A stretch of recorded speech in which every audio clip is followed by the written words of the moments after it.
Welcome to today's exciting show. Want to know how Maggie deceived his piano class? If his teacher is right, David's rock climbing trick fooled them for half a year. Of course, facing the awkwardness, David has to find his daughter first, but it's hard. When he thought of asking her friends, he suddenly realized he doesn't know his daughter's friends' names. So, reluctantly logged into his wife's account since her death. David scrolled around and finally found the contact info for his daughter's best friend from middle school, AI. David dialed the number, but it was IOI's mom who answered. After a quick greeting, he asked if she'd seen his daughter Maggie. IOI's mom said her son went camping up the mountain with a group of friends today, and since Maggie is IOI's good friend, she figured Maggie must have been invited. Upon hearing this, David finally sighed in relief. So that's why none of his messages or calls got through bad signal up in the mountain. Grateful, David thanked IOI's mom and decided to leave a little note for his daughter, packed with questions. He asked where she'd spent her piano lesson money, but after typing it up, he felt a bit guilty about sounding too harsh.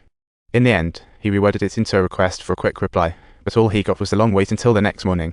Instead of his daughter's call, he got a ring from AI. She said they had invited Maggie to camp, but Maggie never showed up. Upon hearing, David panicked and called the police. She'd been out of contact for 30 hours. He feared something terrible had happened to his daughter and reported the disappearance.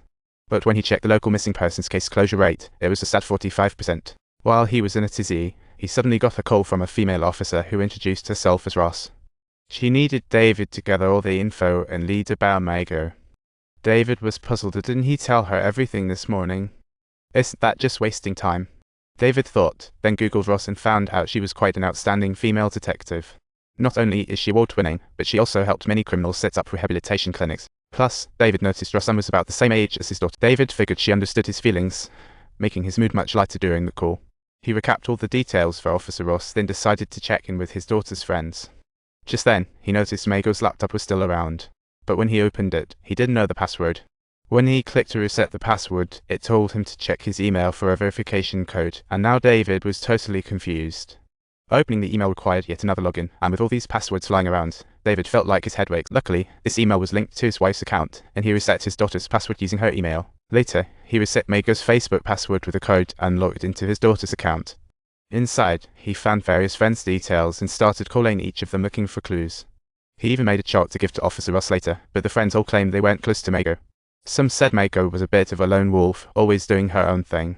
David came across a photo where Maggie was eating alone, and he realized his daughter didn't seem to have any real friends at all.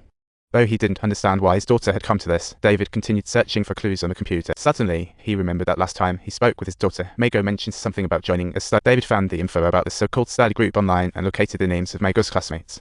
By searching the names, he found one classmate's Facebook account and spotted a cozy pic of the two of them together. David thought they must be really close, so he rushed to contact the classmate, only to find out they were just classmates grouped together. Hearing this, David nearly lost it. After searching far and wide, nobody seemed to know where his daughter was, and he didn't even know about her real friends. David then found a private account of his daughter filled with dark images and texts. Only then did he realize he never truly understood his daughter, feeling like a failure as a father. At that moment, Officer Ross sent over a video showing surveillance footage of Maggie just before she went missing. David saw her driving to the outskirts alone and marked it on the map, puzzled about what his daughter was doing out there alone.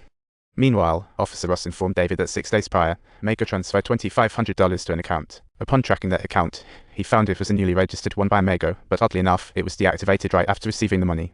David logged into his daughter's account, confirming that the money was what had sent for her piano lessons. But why would she transfer money to herself? Didn't such an action feel like utterly pointless self-funding? The officer explained that usually only gangs launder money this way, and then she provided a document Maggie used to withdraw from that account. Investigating it revealed it was forged. David was bewildered. Could this be Maggie's chance to start afresh? How on earth could she run away? Why would she do this at all? We need to find out the reasons. That's what I'm after right now. I have to know my daughter. She didn't run away. After angrily hanging up, David totally disbelieved his daughter would do such a thing and vowed to uncover the truth. David opened Maggie's browsing history, and after a look, a live streaming site suddenly caught his attention. Clicking in, David found his daughter often streamed and passed videos on this site.